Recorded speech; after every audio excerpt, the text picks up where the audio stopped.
Welcome to Veterans of the North, a DAV of Minnesota podcast. In each episode, we honor disabled veterans and their families by sharing powerful stories, highlighting essential programs, and lifting up the voices of those who have served.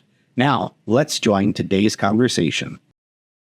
Welcome to Veterans of the North. I'm your host, Trent Dilks.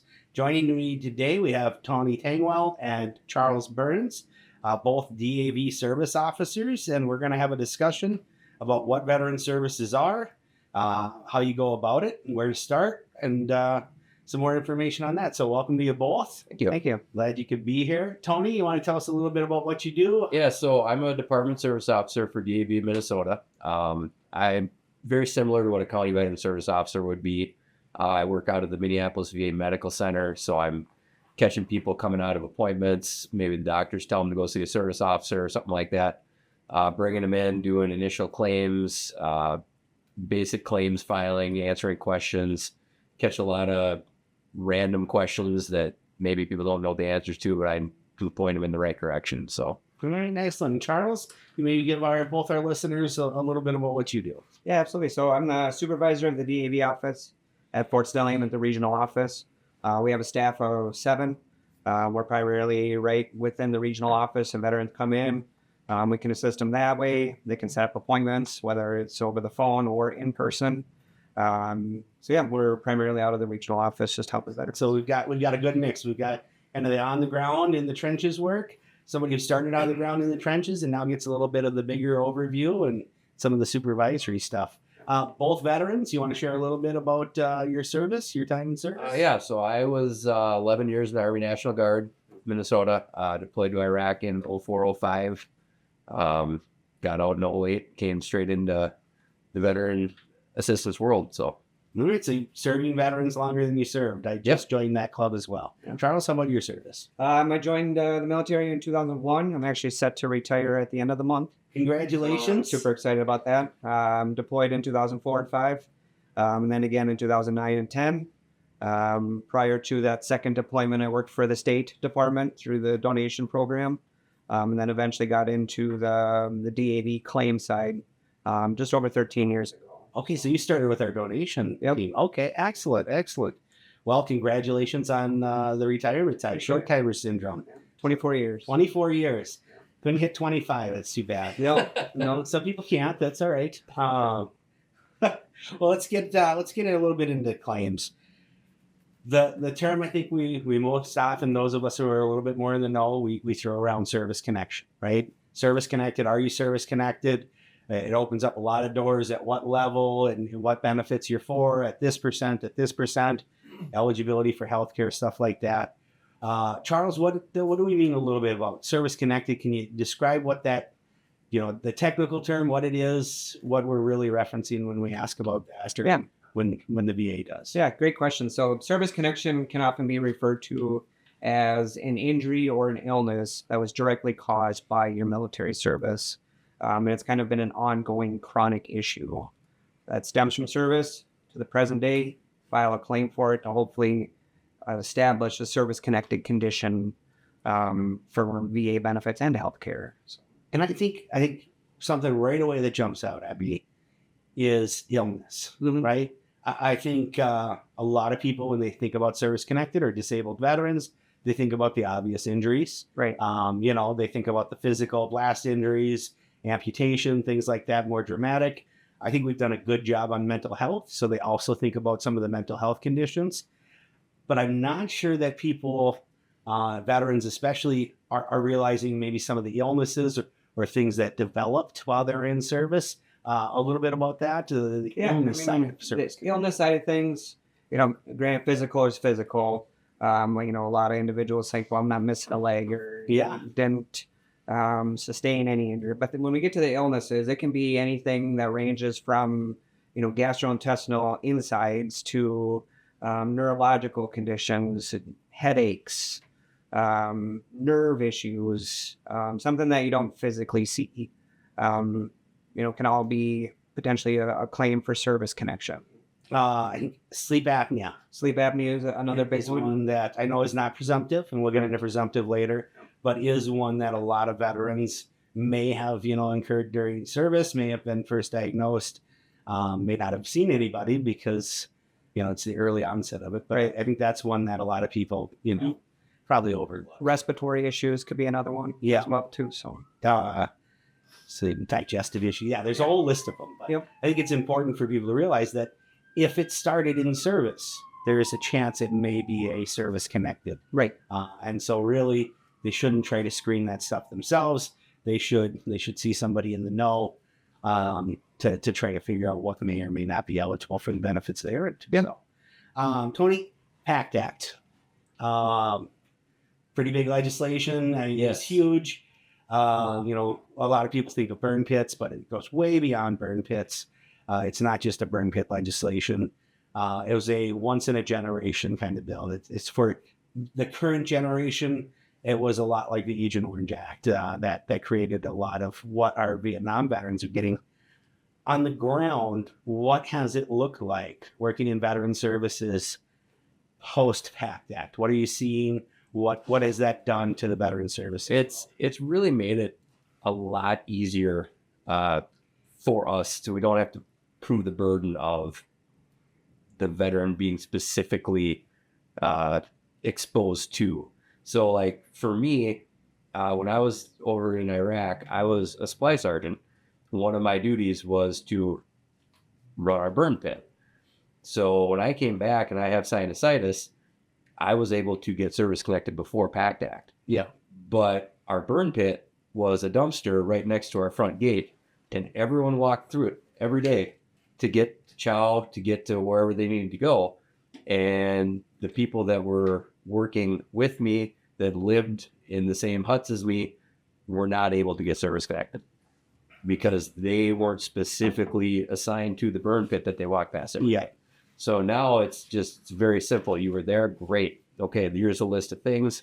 This is what all you need now is the diagnosis, and it's automatically assumed with Agent Orange that it's automatically you were exposed. This caused this. Now you're service connected. Yeah, this gets into what we would call the presumptives, right? Yep, exactly. If you carry the current diagnosis and had the exposure, whether that's Agent Orange for Vietnam veterans, burn pits, certain areas that you were stationed in, they're going to presume that was connected by it. And that list keeps getting longer, right? It does, yeah. Where the presumptions are. I know every year at the DAV National Convention, they read off different areas that they want investigated. There's a place like K2, stuff like that need to be added to the list. So I think what I'm trying to get at is you were told no 3 years ago as legislation has changed, or if you lost your claim right before the PACT Act. If you haven't gone back yet, the answer has become yes, right? It could have become yes because where you were is recognized. So are we seeing some of that where people who previously were a no have become a yes? Yeah, I'm definitely seeing a lot of people coming back now. They're like, well, I was denied before. Things have changed since 2023, I think, was when they really kicked that into gear. So, you're starting when someone comes to see me, I've got access into their records. So Charles and I can both look and see, okay, well, you were denied for this. This is why you were denied. Well, now don't have to worry about that anymore. The nexus is there. It's automatically presumptive. So let's file for it. Yeah. Charles is somebody who's got a little bit bigger of an overview, and you get some of the numbers. What has the PACT Act done to the claims workload, and what have you seen as kind of a shift? Have you seen that graph go up? Is it starting to come back down, or where are we at? Yeah, as far as initially when it kicked off in 2022, the amount of claims that ended up coming in after the PACT Act actually broke the VA system.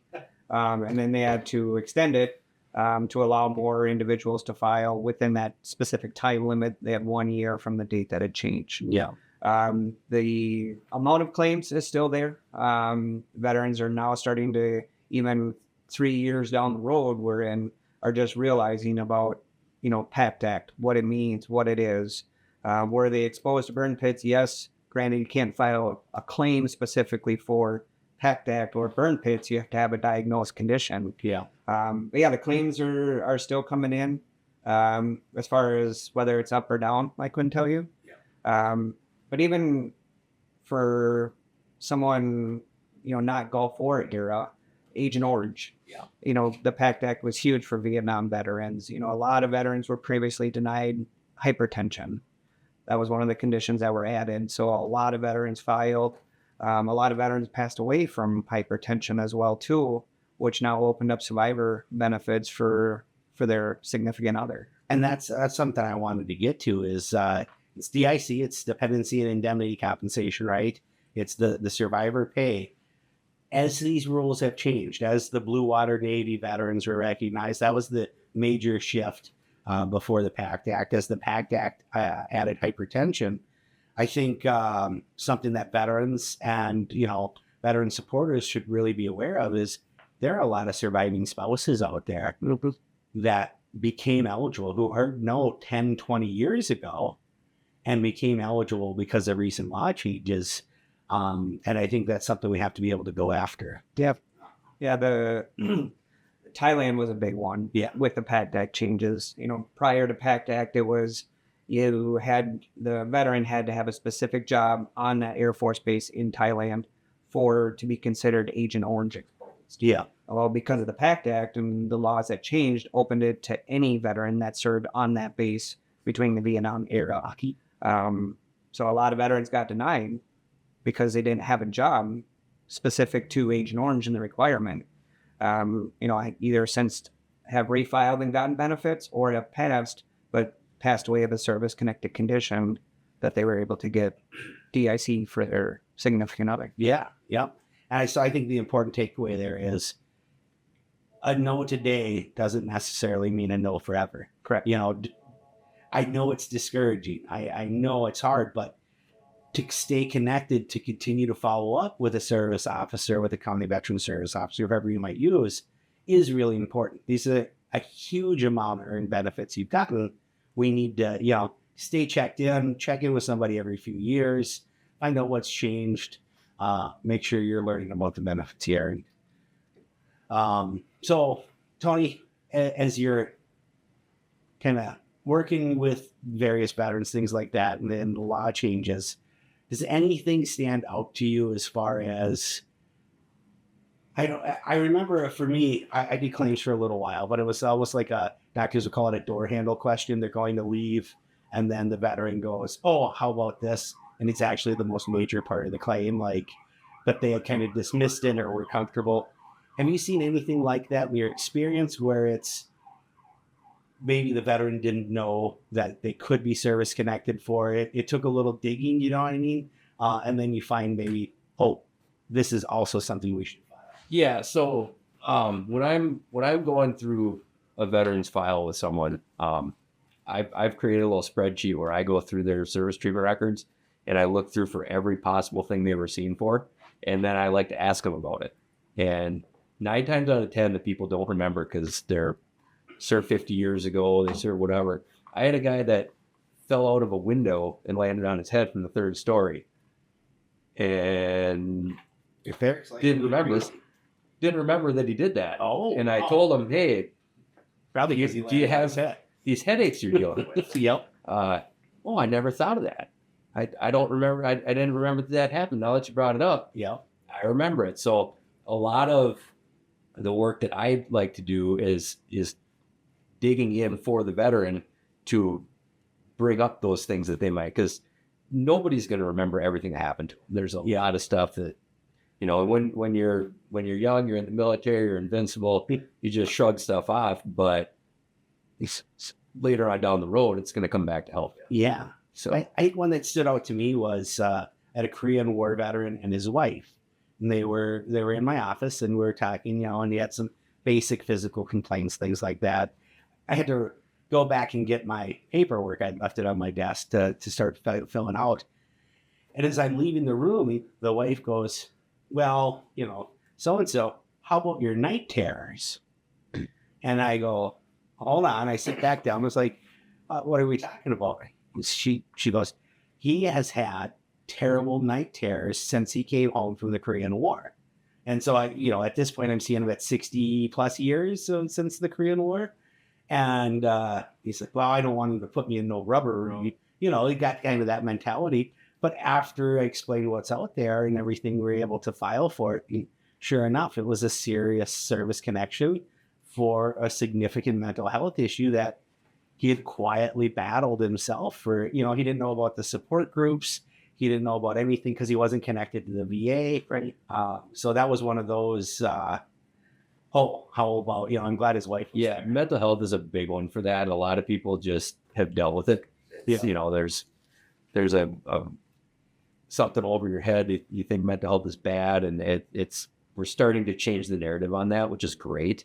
But a lot of these veterans have been dealing with stuff for so long that they don't even consider that they're dealing with it anymore. Yeah. But it's like, oh yeah, night terrors, you don't go out anymore. You got anxiety about every little thing. Or another one is like someone was injured physically and now they're unable to do things with their grandkids or, things that other people their age are able to do. And that's making them depressed. Yeah. And they don't even realize it. But when you bring it up that way, they're like, oh yeah, you know what? I do get pretty depressed because I can't play with my kids. I can't crawl around on the ground anymore. All these things I should be able to do, I can't. And they don't really realize it, but that is a mental health condition. Yeah. I think I was just having a recent conversation with someone who's been in the veteran space for a long time. And their opinion was if all the veterans who had suicidal ideation, suicidal thoughts, were ever to be honest in their mental health evaluations, it would be a drastic change in rating decision. Yep. They're not comfortable admitting it. They're worried about losing their guns. They're worried about whatever it might be. And so even when they're reaching out to try to get the service connection, they draw this line and they say, I'm not going to disclose this to the evaluator. It's not something that I admit on a record. So they hold it back. And I think suicidal ideation is one where a lot of veterans are just not willing to share that, not willing to bring that out. Charles, have you seen any of the also, or maybe it was a secondary, something like that, where it was the veteran wasn't looking for it, wasn't thinking of it, but really ended up being a significant... Yep. Yeah, so I mean, with also looking through the files, like Tony had mentioned, you look at their VA treatment records as well, too. They have an active problem list on all of our treatment records. And you kind of look through there and you see a list of diagnosed conditions, and you can kind of ask them about that. Yeah. If he didn't, for example, didn't have access to their service medical records. Oh, I see you're treated for right knee issues. Does that tell me about that? Yeah. Where you can kind of ask based on what they're already currently diagnosed for. It's going to jump back to that suicidal ideation question. Yeah. Or not question, but comment. Yeah, you're right. A lot of veterans don't do it. Is it a problem?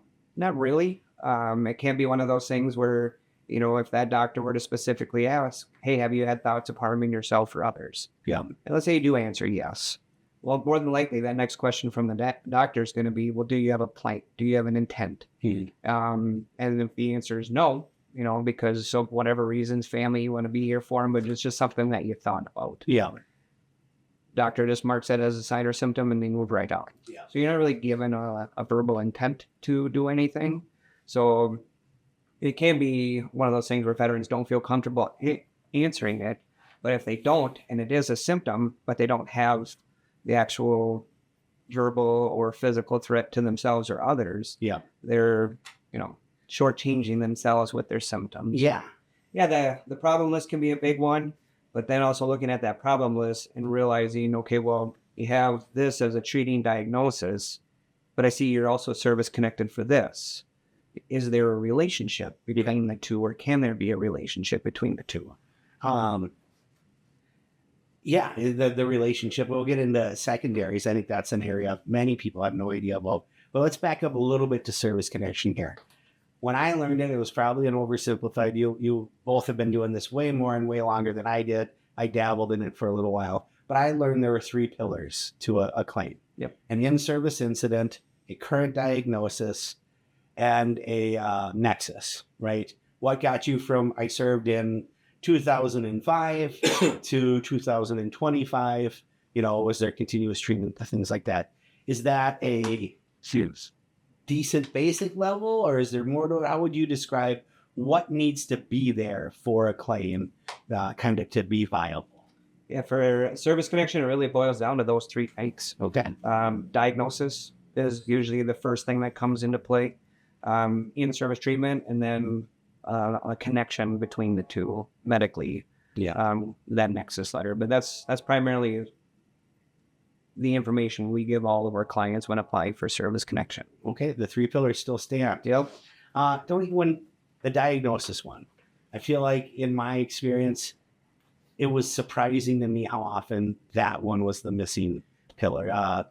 All the time. You see that a lot? All the time. What are some strategies? The veteran doesn't have the diagnosis. Their back has been killing them since, 20 years ago. They have the treatment. They were injured in service. No one has ever diagnosed anything with it. They just kind of gritted through. Yeah, like you'll see people that are filing claims for back condition. Yeah. Okay, but let's go talk to your doctor and say, hey, this is what's going on. I need an official diagnosis. Yeah. So that we know if it's, a strained muscle, if it's a bone issue, or what the case is. So whenever you get a claim back, the VA is going to tell you, this is what you have, this is what you don't have. Yeah. So we know which one of those three parts or which two of those three parts you don't have. If you have all three, you're going to get granted service connection. Yeah. If you're missing one, you're not. It's very basic that way. And a lot of people don't really understand that. They just think, why? They're going to deny me no matter what. Well, no, we got to give them the information they need, because the people working the claim are not doctors. They're people like you and me. Yeah. They don't see the veteran as a person. They see paperwork in front of them, and they have a law that they apply that paperwork to. So I see my role as the job that we have as service officers is to paint the clearest picture possible for that person who doesn't know you, to lay out exactly what's going on. Yeah. So if you can pinpoint a specific diagnosis and you have a specific in-service occurrence, then you just need a doctor to say, yeah, this is because of that. Yeah. And so if you can get all those three parts together. I don't know if it helped, but I always pulled that forward. Like, I was doing it before electronically, so I don't know exactly how it works for you now. But if I could find those three things, or the current diagnosis and the connection, I would actually pull it forward. I was still faxing back then, and so that they didn't have to dig through the entire thing, because maybe we had to request the service treatment record, or maybe they were seeing civilian side or whatever it was. Yeah. It was like, because I imagine that person essentially trying to check the three boxes. They're not adversarial. I think a lot of people think of the claims examiners as adversarial, or the decision people, but they're not. They have to be able to check the three boxes, because someone's going to review their work and things like that. Do you see the same thing? Do you see a common theme in which one of the three pillars is missing, Charles, as far as where maybe some more work needs to be invested on the front end? Yeah, it's that piece that can help an examiner establish that nexus. Okay. Because a lot of times where you take like an infantry person that's served 4 years in the Marine Corps. Yeah. No care, no nothing, until 2 or 3 years later out of the military. Then they start saying, okay, well, yeah, I talked to my buddy, or physically I'm hurting, back problems, what have you. So it can be one of those things where the treatment that's not necessarily there in service, can it be medically linked back to the service, but by having the doctor review all the evidence to include the records, to say that there's at least as likely as not, greater than 50% probability that this current back injury does stem from their service. Yeah. I think with diagnosis too, going back to that, I've noticed almost a reluctance in doctors to diagnose, to actually put down degenerative disc or whatever it might be. They'll send you to physical therapy. Back in the day, they would send you home with 20 different prescriptions. Back in the Candyland days of the VA, now they'll send you to physical therapy and stick little needles, acupuncture, whatever it might be. but there seems to be a reluctance to actually attach a diagnosis to that. So is this something where the veteran needs to advocate for themselves, or? Definitely. Yeah. Yeah. I mean, a lot of it's more difficult, especially within the VA system, where the VA doctors find notice for a claim and they say, that's the VBA side. And, as an advocate for veterans, if there was one thing I could change, if it put me in charge of the VA for a day, I would mandate that your doctor tells you what's wrong with you and why, because that person is your doctor and you want to know what's wrong with you and why. Yeah. Whether it's for a claim, whether it's for your kids, whether it's for whatever. Yeah. But there seems to be a reluctance, and it comes from the top of the VA. And so, if you can't get it from your VA doctor, I always try to recommend going outside the VA if you can. Yeah. Because those doctors seem to be a little bit more likely to give you that diagnosis. But you definitely got to advocate for yourself and stay on the doctor. Yeah. Because we can't do that for you. Yeah. We can't call the doctor and be like, hey, you need to do this. Well, that's not going to work. I think one of the things, and I can't remember who I stole it from, but they were smarter than I am. It was, this is your claim. I can help you. Somebody like Tony, someone like Charles, and your staff can help. But at the end of the day, you got to own this, though. Like, it is your benefit. It is your claim. This is not a set it and forget it. It is not somebody's going to take care of me. Essentially, you got to be your best advocate, right? That's where you got to work. Yeah, and Tony and I come from enough training within benefits themselves where we educate. Yeah. Pretty much give it all to them as far as a plan moving forward. Things to keep an eye out for, things to, continually talk with their doctors about to hopefully, in fact, get a diagnosis. It's not just, I have back pain. Well, being as detailed as you can when you're talking with your doctors, because then that can potentially lead to more appointments, or appointments lead to potentially a diagnosis. But during that course, the veterans can relay that this stems from service. Yeah. I, did 50-mile ruck marches in Iraq or wherever. So then you're kind of piecing together your own claim without even realizing it. Yeah. It becomes so important to be able to do those things. I wish I could get in front of current service members and let them know how important this documentation. I know there was this tendency to say they'll take care of that after you get out. Mm-hmm. Demobilizing, you didn't tell anybody anything because the rumor was you had to stay. Mm-hmm. For me, it was like Camp Shelby. You had to stay in Camp Shelby for weeks if you admitted to anything. Yep. I remember our admin person locking me at a hearing test trailer, and I took like 30 hearing tests. They told me, hey, by the way, it doesn't count when you click and there's not a sound. And I still couldn't pass until like the 30th one. 29 failed hearing tests didn't make it in my file. Yeah. I don't think that admin person knew that they were going to affect my ability to have my hearing taken care of later. They just knew they needed to give me a pass so they could get me on the roster to send me home. Right. So there's just so much of that. If you could tell a current service member one thing right now, give them advice.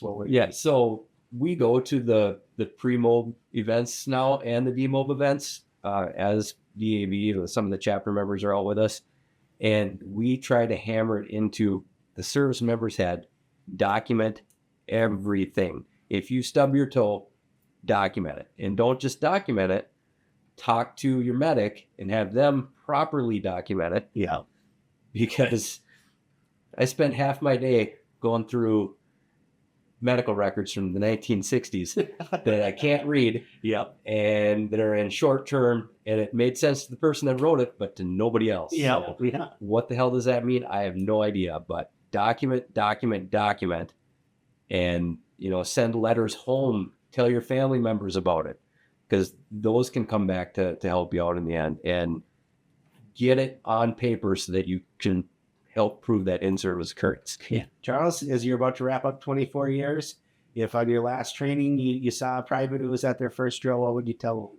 Yeah, just what Tony said. I mean, if you have any problems, go see your doctor. That mindset of, well, they're going to hold me back, or I'm going to get in trouble, or have a specific label. Sick call ranger, or sick call ranger is the worst label to ever happen to the military. Yeah, especially back in our time. Yeah. But yeah, getting treated for those conditions now while you're in is going to make the process as far as applying for benefits hopefully a little easier down the road to show that in-service event. We're going to take a pause here. We'll come back. We'll talk a little bit about DIC, some underutilized benefits, and we're going to hear some stories about that. So we'll start talking again here in segment 2. Right.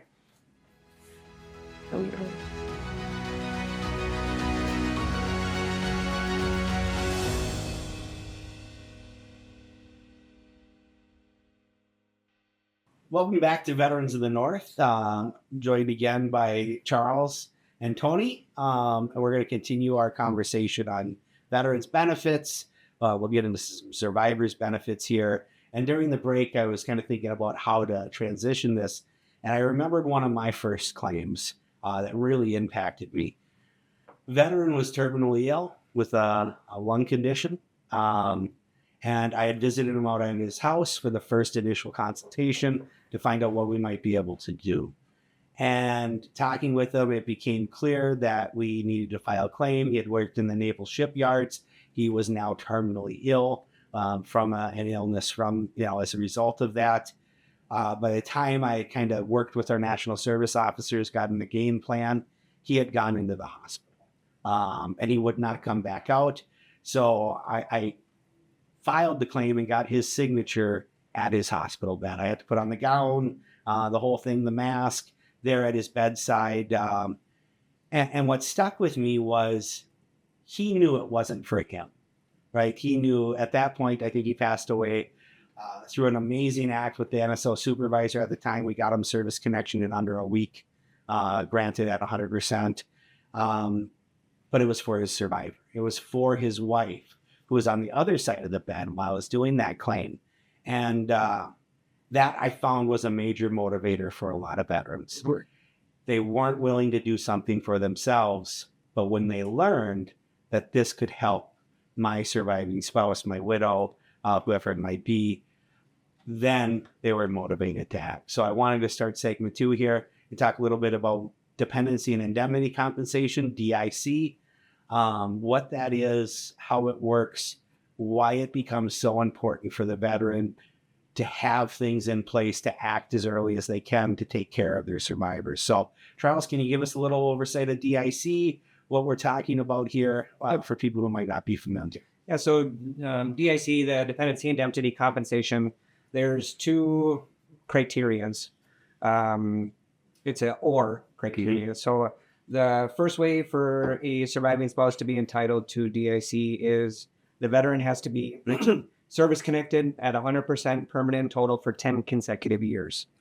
After that 10th year, whatever they may pass, so it doesn't really matter, as long as they've had that 100% for 10 years. If the veteran is not at 100%, let's say they're at 50%, then in order for an eligible surviving spouse, they have to pass away of that service-connected condition. Yeah. Or of a service-connected condition. Doesn't have to be all of them, just one. Yeah. I think that's how, for my veteran, that's how it was going to qualify. That's why it was, it was more for his peace of mind. We could have won the claim after he passed. Mm-hmm. But for his peace of mind, before he passed away, he did get to know that his spouse was going to be taken care of. So, but yeah, the 2 pass, and that becomes important, right? Yeah, because it's a monthly benefit for the surviving spouse now, too. Yep. So it increases with the cost of living increase. And, as of right now, it's just under $1,700 that a surviving spouse can receive monthly. And that becomes so important. I know as an organization, we're fighting to get that up. It has been allowed to slip a little bit, trying to get it fixed at 55% of the 100%. I think the love lives on it. But it has been allowed to slip a little bit, which is disappointing. There's so many surviving spouses. What do they end up as? The caretakers. Mm-hmm. Many leave work early, the highest earning years of their life, to become caretakers because of the degenerative diseases that veterans may be suffering. And so making sure that's in place is so important. DIC, Tony, have you handled some of those? What's your experience with? Yeah. Oh, the biggest thing with DIC is when you are working with like the Agent Orange presumptives, the PACT Act presumptives. A lot of veterans that I run into are of the mindset of, wow, I don't want to file for that. I don't want. But then when you talk to them and say, listen, this is going to take care of your spouse after you pass away from this cancer, that turns them on to, oh, well, yeah, I never thought of that. I guess maybe I will come in and file some claims. So that's a good motivator for me to break through to a veteran who's reluctant to file a claim is, hey, this isn't for you anymore. Think about your family. Yeah. Think about your kids. Think about your wife. Think about your husband. Take care of them. Yeah. And then it clicks. Oh, maybe I should do this. And the DIC, like it's specifically in Minnesota, it carries over with like the property tax value exclusion. Mm-hmm. If the veteran didn't go through the process and get service connected, they're not going to get the DIC. Their surviving spouse won't. They won't continue to get the property tax break. Some, if they're 70%, but like you had described, if they pass away as a result of one of those 70% service connections, the surviving spouse will actually move up to the higher bracket, the 300,000, where they're only getting 150,000. So yeah, I think you're right. And it's something veterans need to consider when we're looking at DIC, especially for the non-10 year. So they don't have the 10 years. Death certificate becomes so important. I think a lot of people think the death certificate is what it is. I have no input on that. I think you had shared a story earlier that there is options, to try to make sure it's correct and beneficial. And on a death certificate, there's, we always ask me, have you seen one recently? There's a main cause of death, and then just below that, there's other contributing factors. The story that I had shared with you is the veteran was service connected for back issues.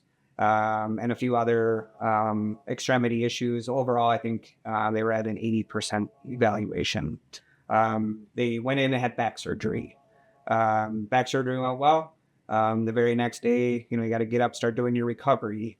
The veteran ended up having a blood clot. Okay. Fell, hit their head, and the cause of death listed on the death certificate was blunt force trauma. Yeah.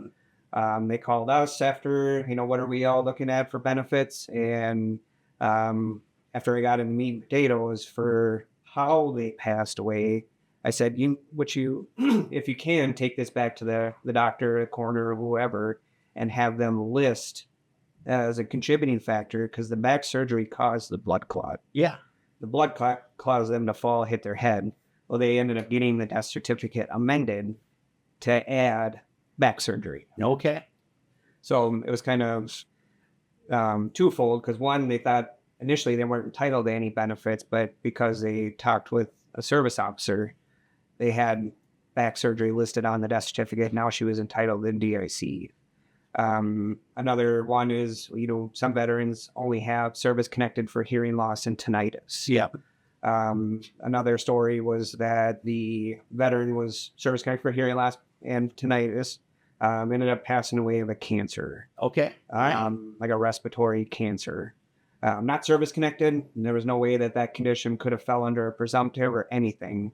But we had asked her, I said, well, can you have hearing loss or tinnitus listed as a contributing factor? Mm-hmm.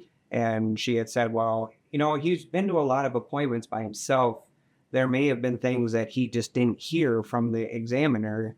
So, let me see what I can do. Yeah. He came back a week later, and sure enough, hearing loss was listed on the death certificate, and the veteran had passed well over a year ago. And this is why you have to have a claims advocate, right? Yes. That, and one much better than I ever was, because that is, it is right. It is an earned benefit. It was a contributing factor, but you need somebody who knows that and doesn't take a face value pill, right? The doctor's not going to do it if it's not justified. The coroner is not going to risk their medical license. So there are all these checks in place. Yeah. But if you don't ask that question, if you don't have somebody like you to help with it, that goes out the window. That surviving spouse is surviving without $1,700 a month. Yeah. Without the help, probably without some, maybe property tax relief, things like that. So Yeah, that's a great example of it. DIC, as far as that goes, is it? I don't know how do we get, especially on where you're working, how do we get the veteran to inform the spouse? How do we kind of get that shared out? I feel like you see a lot of veterans there, a lot of surviving spouses or spouses I've talked to is, well, he got something from the veterans, and that was it, especially with a quieter generation that didn't share back and forth. Something got deposited every month. How do we do a better job of that? I wish I had a good answer for that. No, it is an issue. And I do have veterans that will bring their spouses in, which is helpful because the spouse isn't going to shy from asking those questions. Yeah. A lot of times we get a spouse that'll come in and they'll be like, oh, I never do that. Well, I've told him a few times, it's lost the translation. I don't know. But it's one of those things where part of it is the taking ownership of your claim. Yeah. That plays into a big, I can do my job all day, but if you're not taking ownership and you're not involving your family with it and letting them know what's going on so they understand it, I don't know what they don't know. Yeah. And so I think the advice probably that it boils down to bring your spouse with. Yep. This, once you've earned a benefit, they have access to possible benefits. Bring your spouse with. Two heads is better than one. Yeah. There's also something for dependents for children of 100%ers, right? Is that permanent total education? Yep. Well, I brief overview. I know it's probably not something you handle a lot, but yeah, if the veteran's 100% permanent total and there's a minor child or a school-age child, for a school-age child, there's Chapter 35, Dependents Educational Assistance, that they're entitled to between the ages of 18 to 26. Okay. Well, independents are important at 30% and above, right? We were talking about this. Yep. That's something we should hit on. Describe that a little bit.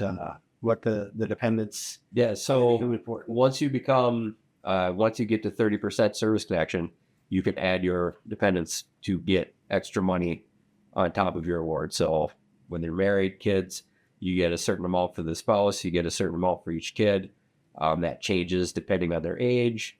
And so it kind of moves through, but there's things that you have to do to keep that up to date and make sure it's accurate and forms to fill out. So coming to us with that information early, we can walk you through, make sure you understand what we're signing up for, when things are going to change, what we can do if things change, how to extend it, things like that. And this is something I don't think the VA is very lenient on back. Like, I forgot to tell you about my kids 3 years ago.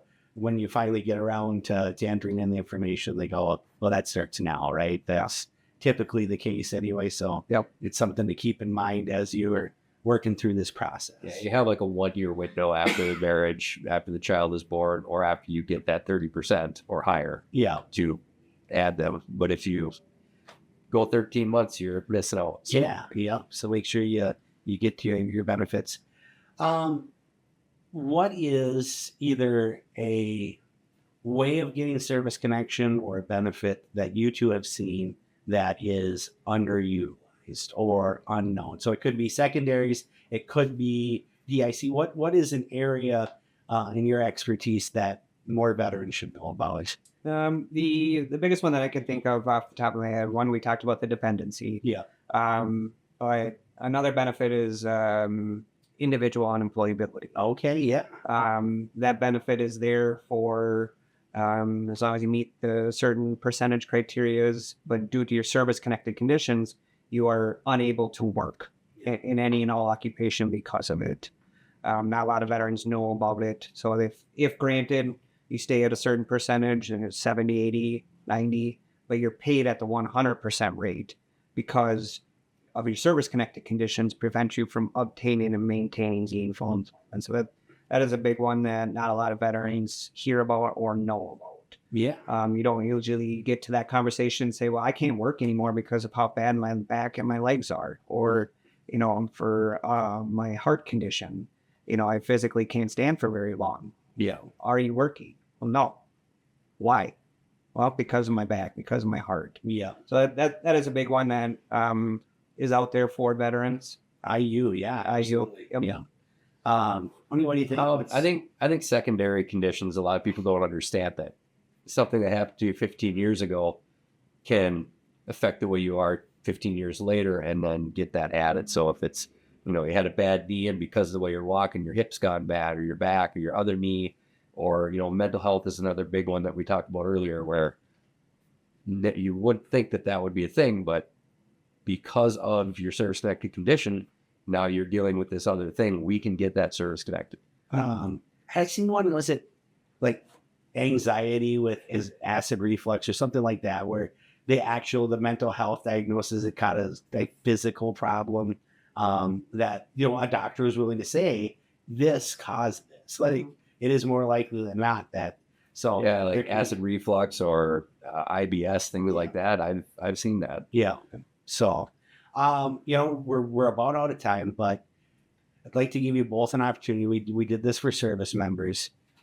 If you could send a message to a veteran who is either about to start their claim, has struggled through the process, maybe faced denials, things like that. Charles, first, what would your message be to a veteran, at any stop on this? You can pick where, but what would you like to tell them? What would you send out to them? I think for what I would encourage veterans to do is, one, don't just be a one and done type person. Continue to ask questions. If you don't feel like you got the right answer, talk to another person or, come to the DAV. We can do a deep in-depth file and review certain things, but benefits are changing. Stay up to date on your benefits, ask questions. And don't wait to get the process started. It's much easier to get it started while you're either just retiring or getting out versus, 15, 20 years down the road. It can be a little bit harder to establish service connections. So obviously try to do it as soon as you can. Yeah. Tony, same question. What would you send out there to a veteran somewhere along the way of this process? Yeah, I would say the most important thing is to get help early. Don't try to do it yourself.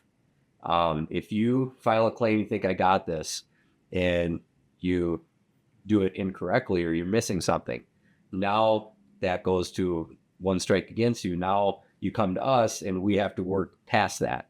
Yeah. So if we can get out in front of it, it's just like if your plumbing goes bad under the sink, you can fix it yourself, but it might be more expensive for you if you do it wrong. Yeah. Call the expert. Yeah. And that's where we come into play. Is we do this every day. We know the ins and outs. We know tricks. We can see what the condition is you're looking at, how it's diagnosed or how it's rated. Yeah. And so we can pinpoint and pull out the important things and highlight that to make your claim go smoothly. And just a really quick highlight, free. Yeah, these services are free when they're offered through the DAV or one of the other organizations, but free. This is a free service from trained professionals, right? Yep. And our service extends to dependents as well too. So if a veteran has a dependent that is starting that education process, they can assign us as their representative. Or if a veteran passes away and now the surviving spouse comes to us, again, it's still a free service. Yeah. Yep. Since I'm the host, I'm going to give my advice here to the veterans that are out there. This is benefits. These are benefits that you have earned. Don't gatekeep yourself out of earned benefits. These are not for somebody else. You're not taking away from another veteran when you file for the benefits that you earn. That the pie doesn't get spliced differently in smaller pieces. It just grows. And so it drives me nuts. I still see it all the time. Somebody else needs that more. That's not how this works. You earned it through your service.